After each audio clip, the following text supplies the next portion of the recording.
Vous allez écouter Social Calling. Mais juste avant, je voulais remercier Arkea qui sponsorise ce programme. C'est une banque pas comme les autres, qui mise sur les entrepreneurs précurseurs dans le domaine social et environnemental.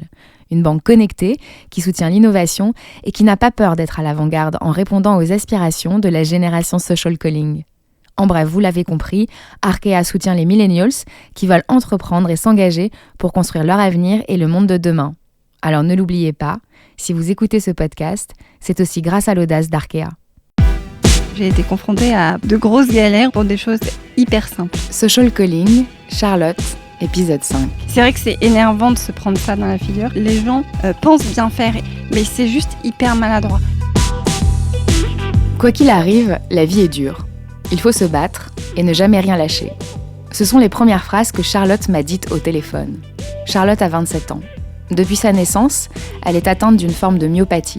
Elle est en fauteuil roulant et porte souvent des paillettes et des baskets argentées. Mais c'est surtout une brillante entrepreneuse. Et en fait, j'ai bien fait de ne pas m'arrêter là, parce qu'après, j'ai rencontré que des gens super. Charlotte a créé le premier site au monde de location entre particuliers de voitures aménagées pour les personnes en fauteuil. Un parcours de la combattante qu'elle a mené tambour battant. Devenir entrepreneuse, c'est déjà un chemin pavé d'embûches. Alors devenir entrepreneuse quand on est handicapé, c'est carrément mission impossible aux yeux de la société. Avec Charlotte, on avait donc quelques comptes à régler. Ça va le micro de Charlotte ? Comme ça va ? Ok. Au tout début, quand j'ai voulu créer ma boîte, j'ai quitté mon job, je travaillais dans la publicité. Et du coup, je me suis retrouvée sans revenu le temps que cette nouvelle aventure démarre. Et du coup, je suis rentrée habiter chez mes parents. Et c'est chez mes parents que, du coup, Willy's est née. Mais je n'avais pas du tout imaginé que les obstacles principaux en fait, de l'entrepreneuriat, ils se situeraient dans des choses aussi bêtes que ouvrir un compte bancaire. Parce que, du coup, dans la rue où mes parents habitaient, il y a, je crois, 5 ou 6 agences bancaires. Enfin, j'avais vraiment le choix. C'était pas très compliqué. Il y en avait qu'une seule dans laquelle je pouvais rentrer. Toutes les autres, il y avait des marches. J'ai commencé par une dont l'entrée principale présentait une marche, mais je savais qu'il y avait une porte qui était accessible sur le côté avec une rampe. J'étais avec un ami ce jour-là, et du coup, je lui ai dit est-ce que tu peux rentrer à l'intérieur, demander au guichet qu'on ouvre la porte spéciale pour l'accès des fauteuils roulants. Et en fait, la dame m'a dit non, mais on a condamné la porte. Cette porte ne sert jamais à rien. Il n'y a jamais personne en fauteuil qui vient ici, donc je suis désolée, la porte a été condamnée. Votre amie, elle peut pas rentrer, qu'elle aille ailleurs. Bon, je me suis dit, c'est pas grave, j'ai encore le choix. Il y a une agence dans laquelle il n'y a vraiment pas de marche. C'est un signe, ce sera forcément celle-là, en fait. J'ai pas le choix. Et du coup, j'entre dans cette banque et je m'annonce au guichet, donc j'ai pu entrer. Et je dis, voilà, bonjour, je voudrais ouvrir un compte professionnel pour créer une entreprise. Et là, le mec a halluciné complètement. Il s'est dit, mais c'est pas possible, elle est en fauteuil, elle peut pas ouvrir un compte pro, elle est débile ou quoi. Et du coup, il était là, non, un compte particulier. Je dis, non, un compte professionnel pour une entreprise. Mais non, un compte particulier, mademoiselle. Non, un compte professionnel. Et en fait, c'était un dialogue de sourds, c'était hallucinant. Et pour le mec qui était en face de moi, c'était impensable de se dire qu'une personne en fauteuil pouvait déjà, je pense, travailler et surtout monter sa boîte. Et c'est vrai que ça, c'est quelque chose auquel j'ai été confrontée pas mal de fois au début. Maintenant, ça a changé. Mais c'est vrai que quand on commence par ça, on se dit, ah ouais, énorme douche froide, si le moindre truc devient aussi compliqué que ça et que personne croit en moi et que je suis absolument pas crédible en tant qu'entrepreneur, ça va être un peu compliqué.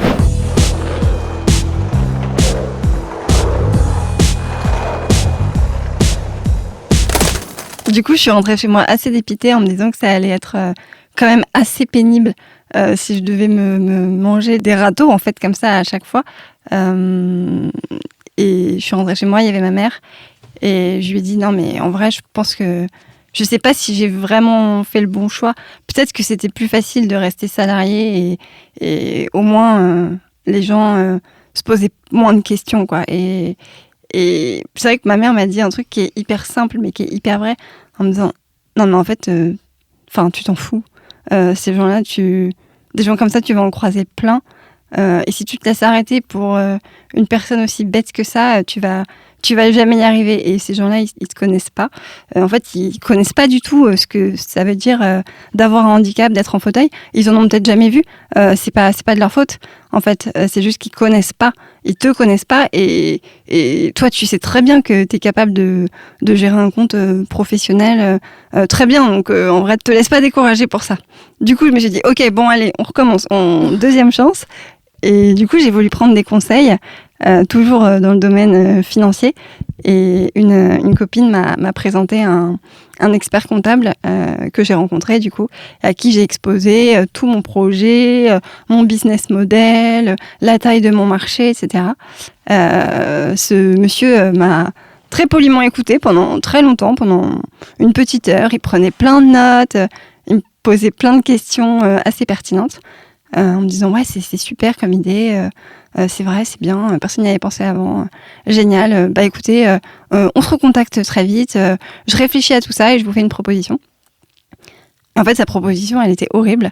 Il est revenu vers moi par mail en me disant vous savez Charlotte, j'ai bien réfléchi, l'entrepreneuriat c'est quand même un truc qui est semé d'embûches pour tout le monde, mais je pense que pour quelqu'un avec votre condition physique un peu particulière, c'est pas une bonne idée. Je pense que vous feriez mieux de vendre votre idée à quelqu'un qui pourrait le faire à votre place, et vous ferez de la pub pour eux sur votre blog. Et là, deuxième douche froide, je me suis dit non mais c'est vraiment l'enfer, personne me prend au sérieux, personne pense que je suis capable, alors qu'en vrai, entrepreneur, quand on a un handicap, c'est pas mal parce que du coup, ça permet aussi de se créer la vie et le rythme qui correspond aux limites que peut imposer un handicap, quoi. Donc, moi, je trouvais ça plutôt confortable et j'avais aucune raison je voyais pas la différence en termes de compétences que ça mobilisait par rapport au fait de travailler pour une entreprise. Pour moi, c'était vraiment la même chose. Et c'est vrai que ces 2 premières rencontres, en fait, c'est marrant parce que c'était les 2 seules qui ont été assez dures, assez négatives et qui m'ont un peu découragée, mais après j'en ai plus jamais rencontré et du coup je me dis c'était peut-être un peu la cérémonie du feu, le truc initiatique pour être sûr que je sois vraiment hyper déterminée et hyper motivée. Et en fait j'ai bien fait de pas m'arrêter là parce qu'après j'ai rencontré que des gens super et tout a roulé comme sur des roulettes, quoi.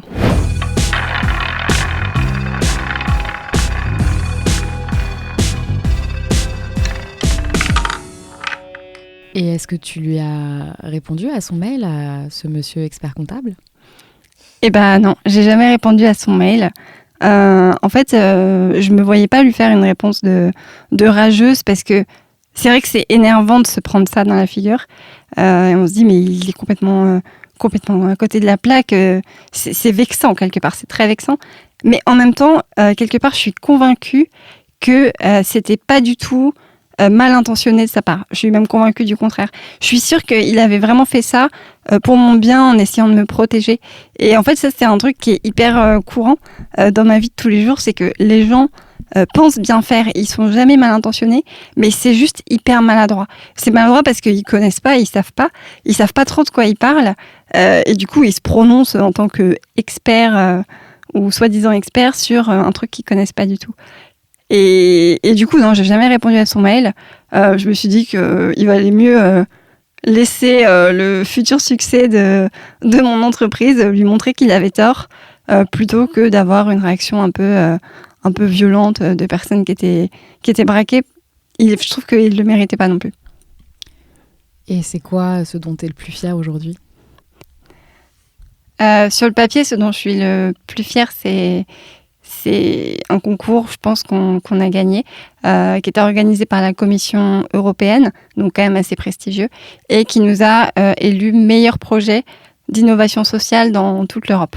Et c'est marrant parce que, en fait, au début, je pensais pas du tout candidater. C'était une amie qui m'avait envoyé le formulaire de candidature par mail en me disant « Ah, mais vous devriez trop postuler, c'est sûr, Willis gagnerait, etc. » Je me dis « Mais on n'a aucune chance, enfin... » Commission européenne, ouverte dans tous les pays d'Europe. On était tout petits à l'époque, on existait à peine. On devait avoir même pas 50 inscrits sur le site. Je m'étais dit, bon, je vais participer pour lui faire plaisir parce que c'est sympa, elle a pensé à moi. Ok, je le fais pour elle. Et en fait, j'ai envoyé un dossier un peu à l'arrache. Et on a gagné. On était 1400 participants. Et c'est Willy's qui a été élu lauréat. Donc, elle a bien fait de m'envoyer ce mail. J'ai bien fait de postuler. Et maintenant, je me dis que il n'y a pas de concours vraiment trop grand pour personne, en fait. On ne sait jamais ce qui se passe. Et donc ça, c'est vrai que c'est une fierté.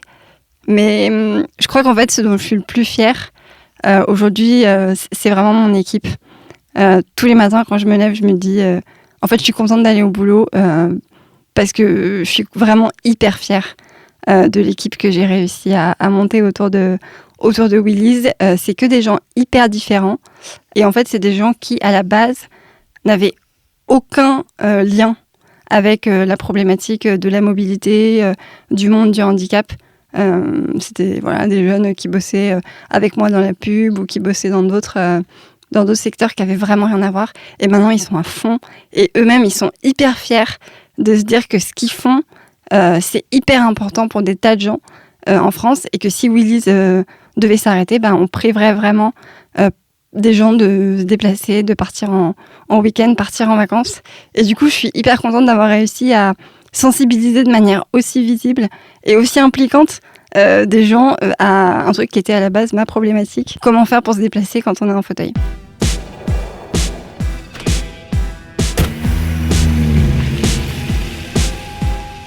Merci d'avoir suivi ce 5e épisode de Social Calling. Je vous donne rendez-vous la semaine prochaine avec celui que les quartiers appellent le président. Moussa est en mission. Il distribue la bonne parole de la détermination pour booster l'entrepreneuriat dans les banlieues. Si vous aimez ce podcast, n'hésitez pas à partager autour de vous et à en parler sur les réseaux sociaux. Retrouvez-nous sur Apple Podcasts, SoundCloud et toutes les plateformes de podcast. Et n'hésitez pas à nous laisser des commentaires et des petites étoiles. À bientôt!